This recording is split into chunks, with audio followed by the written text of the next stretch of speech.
नमस्कार मेरे प्रिय विद्यार्थियों, मेरे YouTube चैनल के ऊपर आपका स्वागत है। आज अपनी बात करेंगे राजस्थान के मंदिरों के बारे में। अपना जो चैप्टर है वो रहेगा राजस्थान के मंदिर। ये राजस्थान की आर्ट में कला का प्रमुख टॉपिक है, राजस्थान के मंदिर जो अपने पढ़ने जा रहे हैं। सबसे पहले मंदिर के अंदर अपने बात करेंगे मंदिर की शैलियाँ, यानी कि मंदिर है वो किस डिज़ाइन के अंदर बनाए गए थे। मंदिर का जो टॉपिक है उसको अपने 2-3 पार्ट के अंदर पढ़ेंगे। देखिए, सबसे पहले पढ़ेंगे उसके डिज़ाइन, यानी कि दक्षिण भारत में, उत्तरी भारत में अलग अलग डिज़ाइन है मंदिरों के, वो देखने को मिलते हैं। शैलियों के बाद में आता है विकास क्रम, यानी कि उन मंदिरों का जो निर्माण है वो किस शासकों ने करवाया था, क्योंकि गुप्त शासकों के द्वारा बनवाए गए बहुत सारे मंदिर है राजस्थान में। मौर्यकालीन मंदिर भी देखने को मिलते हैं। गुर्जर प्रतिहारों के द्वारा भी मंदिर बनवाए गए थे, जिसको अपने महामारू शैली के नाम से जानते हैं। यानी कि विकास क्रम है इनका काफ़ी लंबा। उसके बाद में उस मंदिर के अंदर कौन विराजमान है, किस देवता को समर्पित है, और उसके बाद की जो बात है वो यह है कि उस मंदिर का जो निर्माण है वो किस राजा ने करवाया था और कब उस पर मेला लगता है। ये बहुत सारी बातें हैं, उसके बारे में अपने बात करेंगे आगे विस्तार से। सबसे पहले अपने बात करेंगे मंदिर की शैलियाँ, यानी कि मंदिर के डिज़ाइन। तो सबसे पहले अपने टॉपिक शुरू करने से पहले बात करते हैं पंचायतन शैली की। मंदिर का अपने चैप्टर रहेगा और मंदिर के अंदर रहेगी पंचायतन शैली। देखिए, अपने 3 से 4 शैलियां पढ़ेंगे और पहली शैली है उसका नाम है पंचायतन शैली। ये जो पंचायतन शैली है इसमें आपको नाम से ही पता लग जाएगा कि पंचायतन शैली में कितने मंदिरों का समूह दिख रहा है। पंच प्लस सायतन, यानी कि 5 मंदिरों का जो समूह होगा उसको बोला गया है पंचायतन शैली। अब ये जो पंचायतन शैली है इसमें मंदिर किस क्रम में बनाए जाएंगे उसके बारे में अपने बात करते हैं। देखिए, मुख्य मंदिर होगा वो समर्पित होगा विष्णु को। विष्णु को मुख्य मंदिर समर्पित होगा। इसके चारों ओर, सही है, इस विष्णु के मंदिर के चारों ओर 4 मंदिर बने होंगे। एक मंदिर होगा शिव का, दूसरा मंदिर होगा सूर्य का, तीसरा मंदिर होगा शक्ति का और अंतिम मंदिर होगा गणेश का। ये जो 4 मंदिर है, शिव, सूर्य, शक्ति और गणेश, ये चारों मंदिर, इसके बाहर एक परिक्रमा ले लेते हैं तो ये जो मंदिरों का समूह है ये बन जाता है 5 मंदिरों का। तो इस 5 मंदिरों के समूह को क्या नाम दिया गया है? पंचायतन शैली। क्वेश्चन कैसे पूछा जा सकता है कि पंचायतन शैली में मुख्य जो मंदिर है किसको समर्पित होता है? तो अपना आंसर रहेगा भगवान विष्णु को। इसके चारों ओर किसके मंदिर बने होते हैं? तो अपने को याद रखना है कि इसके चारों ओर शिव, उसके बाद में है शक्ति, शिव, शक्ति, सूर्य और गणेश, ये 4 मंदिर बने होते हैं। मुख्य मंदिर होता है वो मध्य के अंदर बीच में स्थित होता है और इन 5 मंदिरों के समूह को नाम दिया गया है पंचायतन शैली। ये तो बात रही अपनी पहली। इसके बाद में सबसे इंपॉर्टेंट जो बात है, महत्वपूर्ण बात है, ये रहती है कि इसके उदाहरण, यानी कि एग्जाम्पल, उदाहरण कौन कौन से हैं। एग्जाम में क्वेश्चन ऐसे भी पूछा जाता है कि निम्न में से पंचायतन शैली का एग्जाम्पल है या उदाहरण है, यानी कि पंचायतन शैली में कौन सा मंदिर है वो बना हुआ है। तो उसमें से एक तो पंचायतन शैली का होगा, अन्य मंदिर है वो आर्य नागर शैली के या जो भूमि शैली के, किसी भी शैली के हो सकते हैं। तो अपने को 3-4 एग्जाम्पल इसके अच्छी तरह से याद रखने हैं। एग्जाम में ऐसे भी क्वेश्चन आ सकता है कि निम्न में से, यानी कि कोई एग्जाम्पल दे देगा, जैसे मान लीजिए जगदीश मंदिर है, जगदीश मंदिर किस शैली में बना हुआ है? तो उसमें पंचायतन शैली, द्रविड़ शैली, बहुत सारी शैलियां आ जाएगी। तो उसमें अपने को चयन करना है कि कौन सी शैली में यह बना हुआ मंदिर है। तो आइए अपने बात करते हैं इसके एग्जाम्पल के बारे में। पंचायतन शैली का जो सबसे पहला एग्जाम्पल है उसका नाम है ओसियां के मंदिर। ओसियां के मंदिर दिख रहा है यहां तक। ओसियां के जो मंदिर है, ओसियां आपको पता है किस जिले के अंदर स्थित है? जोधपुर के अंदर। ओसियां के जो मंदिर है वो जोधपुर के अंदर स्थित है और ओसियां को कहा जाता है राजस्थान का भुवनेश्वर। राजस्थान का भुवनेश्वर क्यों कहा जाता है इसके बारे में भी अपने बात करेंगे। ओसियां के जो मंदिर है वो जोधपुर जिले के अंदर स्थित है, और ओसियां के जो मंदिर है वो पंचायतन शैली का एग्जाम्पल है। तो आपसे पूछा जाए कि ओसियां के मंदिर किस शैली में बने हुए हैं, वैसे गुर्जर प्रतिहारों ने बनवाए तो इसको अपने महामारू शैली में भी रख सकते हैं, वो सारी बातें अपने आगे पढ़ेंगे, लेकिन एक बार अपने बात करें पंचायतन शैली की। ओसियां के जो मंदिर है वो कई शैली के कॉमन एग्जाम्पल है, जैसे पंचायतन शैली, गुर्जर प्रतिहार यानी कि महामारू शैली। तो पंचायतन शैली का सबसे पहला एग्जाम्पल बन जाता है ओसियां के मंदिर, जो जोधपुर के अंदर स्थित है, और ओसियां को कहा जाता है राजस्थान का भुवनेश्वर। दूसरा जो एग्जाम्पल है यह है जगदीश मंदिर। जगदीश मंदिर है, जगदीश मंदिर उदयपुर जिले के अंदर स्थित है। तीसरा जो एग्जाम्पल है वो है बावल माता का मंदिर, और बावल माता का जो मंदिर है ये नागौर के अंदर स्थित है। और अंतिम जो मंदिर आ जाता है उसका नाम है कोटा का बुढ़ादीत सूर्य मंदिर। प्राचीन मंदिर है कोटा के अंदर, जिसको कहा जाता है बुढ़ादीत सूर्य मंदिर।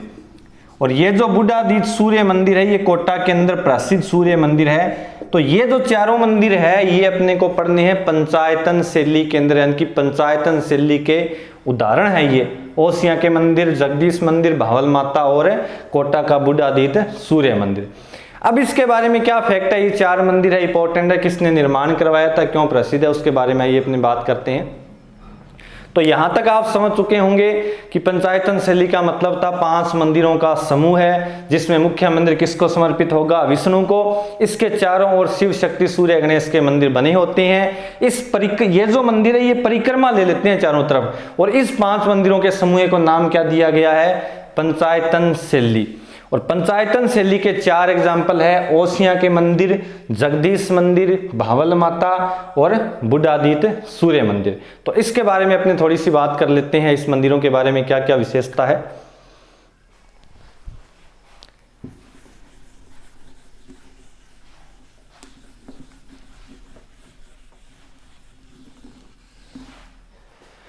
अब देखिए पंचायतन शैली का सबसे पहला जो एग्जाम्पल है ओसियां के मंदिर, इसके बारे में ये अपने बात करते हैं। ओसियां के जो मंदिर है इसका निर्माण करवाया जाएगा गुर्जर प्रतिहारों के द्वारा। गुर्जर प्रतिहार मंदिर बनवाएंगे, और गुर्जर प्रतिहारों ने जितने भी मंदिर बनवाए थे उस शैली को कहा जाएगा महामारू शैली। यानी कि महामारू शैली के जो मंदिर है वो गुर्जर प्रतिहारों ने बनवाए थे, और गुर्जर प्रतिहारों ने मंदिर बनवाए थे ओसियां के, और ओसियां के मंदिर 5 समूह में स्थित होने के कारण इसको पंचायतन शैली के अंदर भी रखा जाता है। ओसियां के मंदिर है, ओसियां के मंदिर को कहा जाता है राजस्थान का भुवनेश्वर। अब भुवनेश्वर के बारे में अपने बात करते हैं। ये जो भुवनेश्वर है ये भुवनेश्वर उड़ीसा की राजधानी है। उड़ीसा है, उड़ीसा की राजधानी है भुवनेश्वर। और भुवनेश्वर के जो सूर्य मंदिर है, भुवनेश्वर के सूर्य मंदिरों के शिखर और ओसियां के जो सूर्य मंदिरों के शिखर है वो बिल्कुल समान है, एक दूसरे से मेल खाते हैं, समानता रखते हैं, इसलिए ओसियां को कहा गया है राजस्थान का भुवनेश्वर। तो बहुत बार एग्जाम में उपनाम के अंदर भी पूछा जाता है कि राजस्थान का भुवनेश्वर किसे कहा जाता है। बहुत सारे एग्जाम्पल बन जाते हैं, जैसे राजस्थान का कुंभ है वो पुष्कर को कहा जाता है, राजस्थान का खजुराहो है वो किराड़ू बाड़मेर के अंदर है। उस हिसाब से क्वेश्चन बन जाता है कि राजस्थान का भुवनेश्वर किसको कहा जाता है, और राजस्थान का भुवनेश्वर है वो कहा जाता है ओसियां को। ओसियां के जो मंदिर है वो जोधपुर में है, और क्यों कहा जाता है इसके पीछे ये रीजन है कि ओसियां के जो सूर्य मंदिर है उनके शिखर और भुवनेश्वर के जो सूर्य मंदिर है उनके शिखर आपस में समान है, एक दूसरे से समानता रखते हैं, मेल खाते हैं, इसलिए ओसियां को कहा जाता है राजस्थान का भुवनेश्वर। दूसरा जो एग्जाम्पल है उसके बारे में अपनी बात करेंगे, इसका नाम है जगदीश मंदिर। पहला एग्जाम्पल तो हो गया ओसियां, यानी कि जिसको कहा जाता है राजस्थान का भुवनेश्वर। दूसरा जो मंदिर है इसका नाम है जगदीश मंदिर, और जगदीश मंदिर है इसका निर्माण करवाया था जगत सिंह ने 1651 के अंदर। जगदीश मंदिर है इसके निर्माता हो जाएंगे जगत सिंह, और जगत सिंह इस मंदिर का निर्माण करवाएंगे 1651, यानी कि अपने कह सकते हैं कि लगभग 400 वर्ष प्राचीन ये मंदिर है। और इस जगदीश मंदिर को भी एक उपनाम दिया गया है, सपनों से बना मंदिर। सपनों से बना मंदिर क्यों कहा जाएगा? क्योंकि इस मंदिर के अंदर जो मूर्तियां हैं वो स्वप्न आकार की है, यानी कि जो आम जीवन में वो बातें संभव नहीं है, स्वप्न आकार की मूर्तियां होने के कारण जगदीश मंदिर को नाम दिया गया है सपनों से बना मंदिर। और जगदीश मंदिर है किस जिले के अंदर है? उदयपुर के अंदर। किस शैली में रखा जाएगा? पंचायतन शैली के अंदर। तो दो एग्जाम्पल के बारे में अपने बात कर चुके हैं, ओसियां के मंदिर के बारे में और जगदीश मंदिर के बारे में। तीसरा जो एग्जाम्पल रहेगा वो रहेगा भावल माता का मंदिर नागौर के अंदर।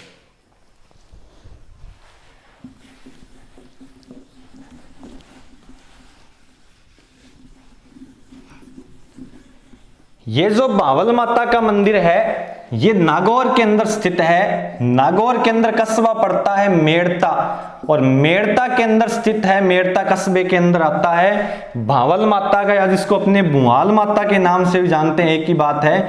ये जो भावल माता का मंदिर है ये पंचायतन शैली का एग्जाम्पल है, यानी कि 5 मंदिरों के समूह में स्थित है, बना हुआ है, इसलिए इसको कहा जाता है पंचायतन शैली का एग्जाम्पल। इस मंदिर के अंदर 2 देवियों की प्रतिमा है, एक तो है कालिका माता और दूसरी है दाई और ब्रह्माणी माता।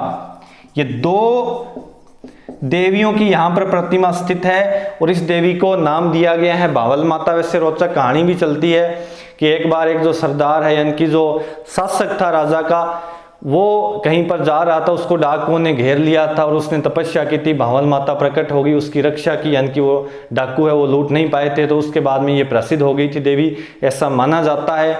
लेकिन अपने को इसके बारे में एक ही बात ध्यान में रखनी है कि भावल माता किस जिले के अंदर है? नागौर में है। इसके अंदर 2 देवियों की प्रतिमा है, कालिका माता और ब्रह्माणी माता। वैसे ब्रह्माणी माता का जो मंदिर है वो 12 के सोरसन कस्बे में है, जहां पर गधों का मेला भी लगता है माघ शुक्ल सप्तमी।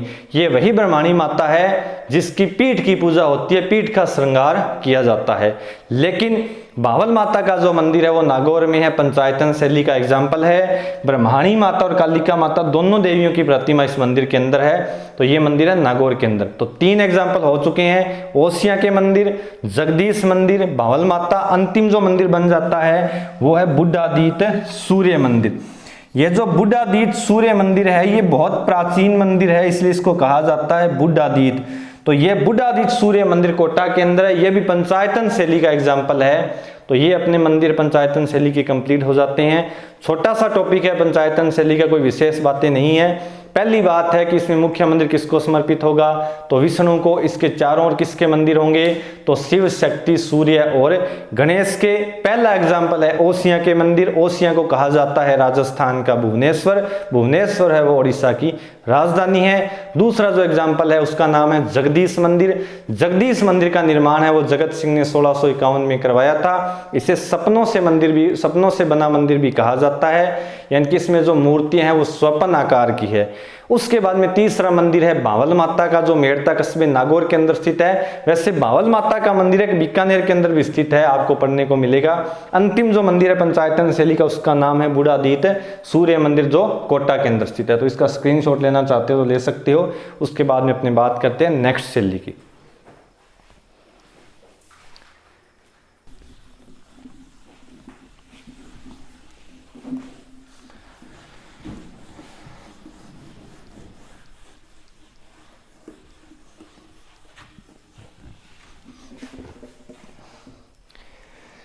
अब देखिए विद्यार्थियों, अपने अगली जो शैली पढ़ने जा रहे हैं उसका नाम है आर्य या नागर शैली।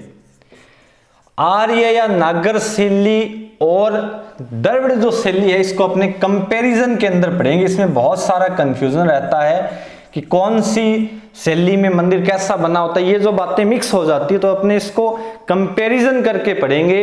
पहले जो शैली है उसका नाम है आर्य शैली, या जिसको अपने आर्य या नागर शैली के नाम से भी जानते हैं, और दूसरी शैली है उसका नाम है द्रविड़ शैली। तो पहले तो अपने को ध्यान में ये बात रखनी है कि कौन से क्षेत्र की कौन सी शैली प्रसिद्ध है। तो दैश से द्रविड़ और दैश से बन जाएगी दक्षिण भारत, यानी कि दक्षिण भारत में जो मंदिर बनाए जाएंगे वो किस शैली में बनाए जाएंगे, द्रविड़ शैली के अंदर। आर्य या नागर शैली है वो हो जाएगी उत्तरी भारत की, यानी कि उत्तर भारत के अंदर जो मंदिर बनाए जाएंगे वो बनाए जाएंगे आर्य या नागर शैली के अंदर। तो पहला क्वेश्चन तो यहां से ही बनता है कि उत्तरी भारत की प्रमुख शैली आर्य या नागर, दक्षिणी भारत की प्रमुख शैली द्रविड़ शैली। अब अपने बात करेंगे कि इसमें मंदिर कैसा बनाया जाता था, आकृति कैसी थी। यहां से पूछने एग्जाम के हिसाब से तो ज्यादा महत्वपूर्ण नहीं है, लेकिन अपने को अगर थोड़ा डिजाइन बनाकर अगर पढ़ेंगे तो अपने को आइडिया हो जाएगा भी कौन सा मंदिर कैसे बनाया जाता है। यह जो द्रविड़ शैली है इसमें ऊंचे विमान बनाए जाते थे। आपने देखा होगा बहुत सारे मंदिर है जिसमें शिखर गोल ना होकर विमान नुमा बना होता है, यानी कि ऊंचे स्तंभ बना दिए जाते हैं, एक विमान की आकृति दे दी जाती है और इस शैली को नाम दिया गया है द्रविड़ शैली। यानी कि द्रविड़ शैली के अंदर जो शिखर है वो शिखर गोल न होकर ऊंचा स्तंभ नुमा यानी कि विमान की आकृति में बन जाएगा, उसको नाम दिया जाएगा द्रविड़ शैली। इसके अपोजिट हो जाएगा आर्य नागर शैली में एक जो शिखर है वो कलश में विभेदित हो जाएगा, यानी कि मंदिर का जो शिखर है वो विमान नुमा न होकर एक गोल आकृति में बन जाएगा। जैसे ताजमहल का शिखर बना हुआ है, बहुत सारे एग्जाम्पल है। बिश्नोई संप्रदाय का जो मंदिर है मुकाम के अंदर वो भी इस शैली से थोड़ा मिलता जुलता है, लेकिन बहुत अच्छा एग्जाम्पल नहीं है इस शैली का, लेकिन एक अपने थोड़ा सा उसका एग्जाम्पल बता सकते हैं कि ऐसा है। तो जिस मंदिर के ऊपर शिखर गोल आकृति में गुंबद नुमा बना होगा उस शैली को कहा जाएगा आर्य या नागर शैली, या अपने कह सकते हैं उस मंदिर का शिखर है वो कलश नुमा, जैसे कलश पात्र होता है उस कलश की आकृति में विभेदित होगा, बना हुआ होगा, गोल गुंबद बनाया जाएगा, उसको रखा जाएगा आर्य या नागर शैली में। जिस मंदिर के शिखर में ऊंचे विमान बनाए जाएंगे उस शैली को रखा जाएगा द्रविड़ शैली के अंदर। द्रविड़ हो जाएगी दक्षिणी भारत की, आर्य या नागर हो जाएगी उत्तर भारत की। अब अपने बात करते हैं इसके जो गर्भगृह है यानी कि मूर्ति वाले स्थान है, ये शैली के अंदर जो मूर्ति वाला स्थान यानी कि गर्भगृह है वो हो जाएगा आयताकार, और जो आर्य या नागर शैली में गर्भगृह मूर्ति वाला स्थान वो हो जाएगा वर्गाकार। तो ये इसकी दूसरी विशेषता बन जाती है। तो यहां तक क्वेश्चन किस हिसाब से बन जाते हैं देखिएगा, उत्तर भारत की प्रमुख शैली आर्य या नागर, दक्षिणी भारत की प्रमुख शैली द्रविड़ शैली, उसके बाद में है ऊंचे जिस शिखर के अंदर गुंबद बनाया जाएगा उसको किस शैली में रखा जाएगा आर्य या नागर में, जिस मंदिरों में शिखर है वो विमान नुमा बनाए जाएंगे उसको रखा जाएगा द्रविड़ शैली के अंदर। और ये जो विमान है ये यहां से डिजाइन बना दिए जाते हैं, ऐसे खुदाई करके उसको किया जाएगा अलंकृत, यानी कि विमान क्या किए होते हैं अलंकृत। तो ये दो शैलियां हैं। अब रह जाते हैं मात्र इसके एग्जाम्पल, कौन सा मंदिर किस शैली का बना हुआ है। तो सबसे पहले बात करते हैं आर्य या नागर शैली के। आर्य या नागर शैली में सबसे पहला एग्जाम्पल है राजस्थान का खजुराहो, जिसको कहा जाता है किराड़ू मंदिर। किराड़ू मंदिर है, किराड़ू का मंदिर है बाड़मेर के अंदर। बहुत सारे एग्जाम्पल है बाड़ौली के शिव मंदिर, बाड़ौली के शिव मंदिर या जो शैव संप्रदाय से शैव मंदिर है, ये बाड़ौली कस्बा है, ये चित्तौड़गढ़ के अंदर है। उसके बाद में है जगत अंबिका,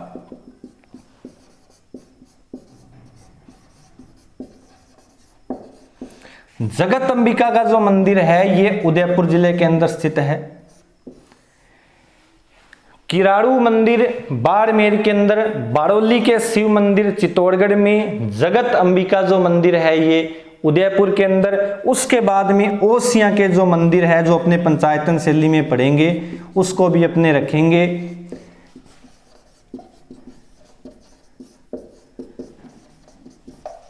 आर्य या नागर शैली के अंदर। तो ये एग्जाम्पल है, मेन प्रमुख जो एग्जाम्पल है किराड़ू का मंदिर, बाड़ोली के शिव मंदिर, जगत अंबिका मंदिर और ओसियां के मंदिर जोधपुर के अंदर। उसके बाद में अपने बात करते हैं द्रविड़ शैली के। द्रविड़ शैली के अपने दो एग्जाम्पल पढ़ेंगे। पहला है रंगनाथ जी का मंदिर। ये जो रंगनाथ जी का मंदिर है ये पुष्कर के अंदर स्थित है। पुष्कर है अजमेर के अंदर। ये फर्स्ट ग्रेड 2016 के अंदर पूछा गया क्वेश्चन था कि रंगनाथ जी का मंदिर किस शैली में बना हुआ है, तो बना हुआ है पुष्कर अजमेर के अंदर, द्रविड़ शैली के अंदर। दूसरा जो एग्जाम्पल है वो है तिरुपति बालाजी। ये जो तिरुपति बालाजी है, ये तिरुपति बालाजी का मंदिर जो चूरू में स्थित है, ये भी किस शैली का एग्जाम्पल बन जाता है, द्रविड़ शैली का। तो ये अपने 3 शैलियां कंप्लीट हो चुके हैं, पंचायतन शैली, आर्य या नागर शैली और द्रविड़ शैली। अब आइए अपने बात करते हैं इसके बारे में क्या क्या विशेषता है इस मंदिरों के बारे में। तो एक बार अगर आप स्क्रीनशॉट लेना चाहते हो तो ले सकते हो। उसके बाद में इस मंदिरों की थोड़ी विशेषता है उसके बारे में अपने बात करते हैं।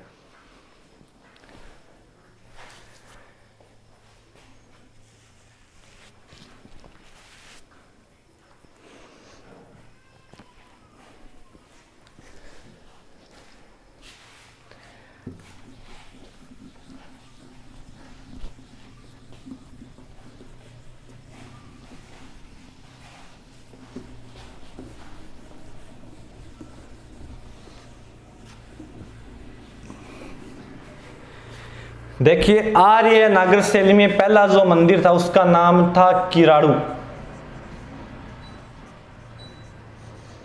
जो किस जिले के अंदर स्थित है, बाड़मेर में। दूसरा जो मंदिर था उसका नाम था बाड़ोली के शिव मंदिर। बाड़ोली के शिव मंदिर, और बाड़ोली के शिव मंदिर है चित्तौड़गढ़ के अंदर। तीसरा जो मंदिर था उसका नाम था जगत अंबिका, और जगत अंबिका का जो मंदिर है वो था उदयपुर के अंदर। और अंतिम जो मंदिर था वो था ओसियां के मंदिर। और ओसियां आप जानते हो किस जिले के अंदर स्थित है, जोधपुर के अंदर। और ओसियां को कहा जाता है राजस्थान का भुवनेश्वर। ये आर्य या नागर शैली के एग्जाम्पल है। इसके बारे में अपने बात करते हैं क्या क्या विशेषता है, किस हिसाब से क्यों ये प्रसिद्ध मंदिर माने जाते हैं। तो पहला जो एग्जाम्पल है किराड़ू मंदिर बाड़मेर के अंदर, इसको कहा जाता है राजस्थान का खजुराहो। राजस्थान का खजुराहो, ये खजुराहो का मतलब क्या होता है, खजुराहो का जो मंदिर है ये मध्य प्रदेश के अंदर स्थित है। एक शब्द है खजुराहो। ये जो खजुराहो नाम है, खजुराहो नाम का जो मंदिर है वो एमपी के अंदर है, मध्य प्रदेश के अंदर। खजुराहो का मतलब होता है जो अश्लील मूर्तियों वाले मंदिर है, जो नग्न अवस्था वाले जो मंदिर है, जिसमें नग्न वास्ता यानी कि काम वासना वाली मूर्तियां दिखाई गई है, अश्लील मूर्तियां। उस मूर्तियों वाले मंदिर का जो मूर्तियों का जो प्रमुख मंदिर है उसका नाम है खजुराहो, और खजुराहो है मध्य प्रदेश के अंदर।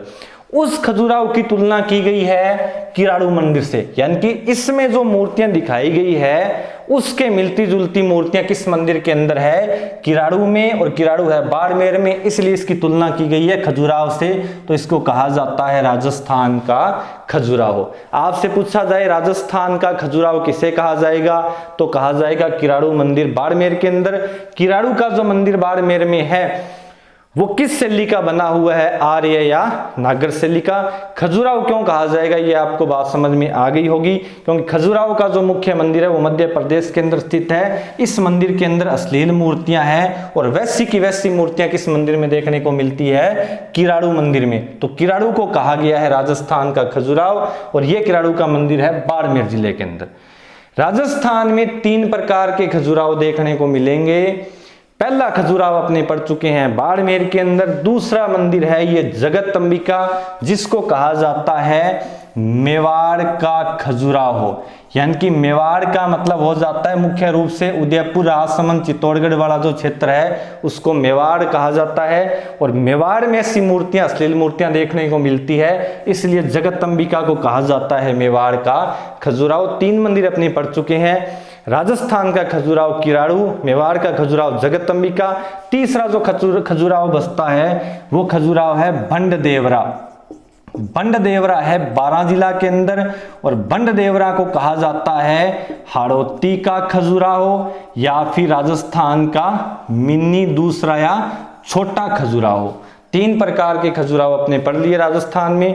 राजस्थान का खजुराहो किराड़ू मंदिर, उसके बाद में मेवाड़ का खजुराहो जगतम्बिका, और तीसरा हो जाएगा भंडदेवरा बारां के अंदर, यानी कि जो भंडदेवरा है उसको कहा जाता है हाड़ौती का या राजस्थान का मिनी खजुराहो। इन तीनों मंदिरों के अंदर जो मूर्तियां हैं वो अश्लील मूर्तियां हैं, इसलिए इसकी तुलना है वो खजुराहो से की गई है। बाड़ौली कस्बा है चित्तौड़गढ़ के अंदर, ये आपने नाम सुना होगा पहले भी, बाड़ौली और बांडोली। बाड़ौली और बांडोली में थोड़ा सा फर्क भी है। बाड़ौली क्या है, बांडोली क्या है, इसके बारे में अपने बात करते हैं।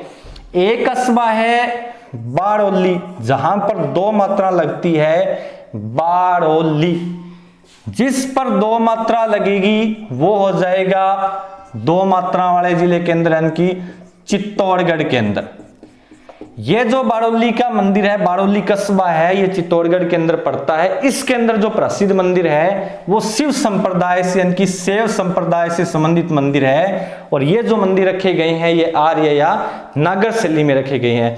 एक अपने संप्रदाय भी पढ़ेंगे, शैव संप्रदाय से संबंधित, यानी कि जो उदयपुर के अंदर कैलाशपुरी पर्वत है जिसकी स्थापना लकुलिस ने की थी, यह संप्रदाय भी इसी से जुड़ा हुआ है। तो इस संप्रदाय का प्रसिद्ध मंदिर है। इसके बाद में अपने बात करेंगे बांडोली के बारे में। बांडोली और बाड़ौली में फर्क है। बांडोली है उदयपुर के अंदर, जहां पर महाराणा प्रताप का स्मारक है। महाराणा प्रताप की जो छतरी या महाराणा प्रताप का स्मारक है ये 8 खंभों का स्मारक है, और किस कस्बे के अंदर है, बांडोली के अंदर। तो बांडोली उदयपुर में और बाड़ौली चित्तौड़गढ़ में। बांडोली महाराणा प्रताप की छतरी के लिए प्रसिद्ध, और बाड़ौली है वो शिव मंदिरों के लिए प्रसिद्ध है, जो किस शैली में बने गए हैं, आर्य या नागर शैली के अंदर।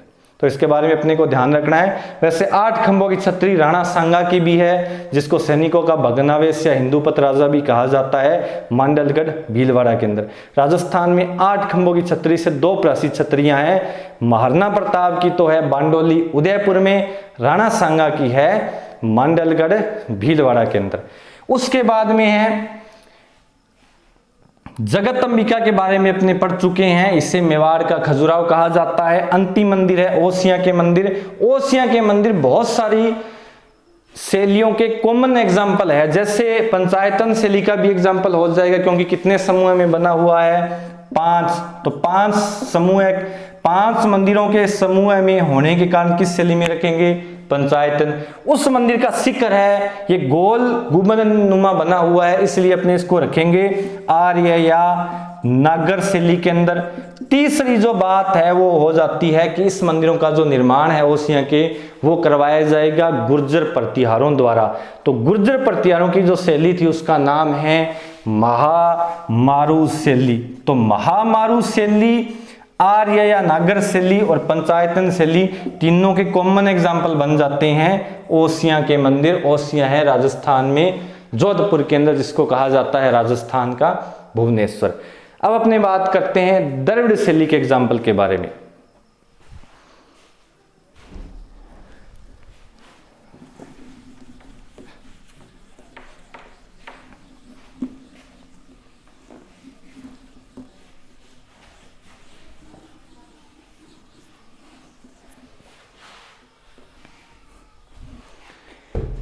देखिए द्रविड़ शैली है, द्रविड़ शैली का पहला जो एग्जाम्पल है उसका नाम है रंगनाथ जी मंदिर। ये जो रंगनाथ जी का मंदिर है ये पुष्कर के अंदर स्थित है। कोई विशेष बात नहीं है इसके बारे में। पुष्कर है, पुष्कर पड़ता है अजमेर के अंदर, और पुष्कर में जो प्रसिद्ध मेला लगता है वो लगता है पुष्कर के अंदर कार्तिक पूर्णिमा को। और कार्तिक पूर्णिमा को जो मेला लगेगा उसको कहा जाता है राजस्थान का कुंभ, यानी कि राजस्थान का सबसे बड़ा मेला है वो कार्तिक पूर्णिमा को लगता है पुष्कर के अंदर, जिसको राजस्थान का 5वां तीर्थों का मामा, रंगीन मेला, राजस्थान का सबसे बड़ा मेला, तो हिंदुओं का 5वां तीर्थ। ये बहुत सारी बातें हैं पुष्कर के बारे में। तो पुष्कर कस्बे में एक मंदिर है जिसका नाम है रंगनाथ जी का मंदिर, और किस शैली में बना हुआ है? द्रविड़ शैली के अंदर। दूसरा जो एग्जाम्पल है उसका नाम है तिरुपति बालाजी, और तिरुपति बालाजी का जो मंदिर है वो है चूरू के अंदर, और किस शैली में बना हुआ है? द्रविड़ शैली के अंदर। तो ये सारी बातें थी यहाँ पर। अपने 3 शैलियों के बारे में पढ़ चुके हैं, पंचायतन, आर्य या नागर, और तीसरी शैली है द्रविड़ शैली। इसके बाद में अभी 1-2 शैलियाँ और भी बचती है, जैसे गुर्जर महामारू शैली, महागुर्जर शैली, बेसर शैली और भूमिज शैली। इसके बारे में अपने जो आगे वाली क्लास है उसके बारे में अपने बात करेंगे यहाँ पर। तो आज के लिए इतना ही। अगर वीडियो अच्छा लगे, पसंद आए तो इसको लाइक करना, शेयर करना और चैनल को सब्सक्राइब करना, ताकि आपको जो आने वाली नई वीडियो है इसके आगे की उसका नोटिफिकेशन प्राप्त हो सके। धन्यवाद।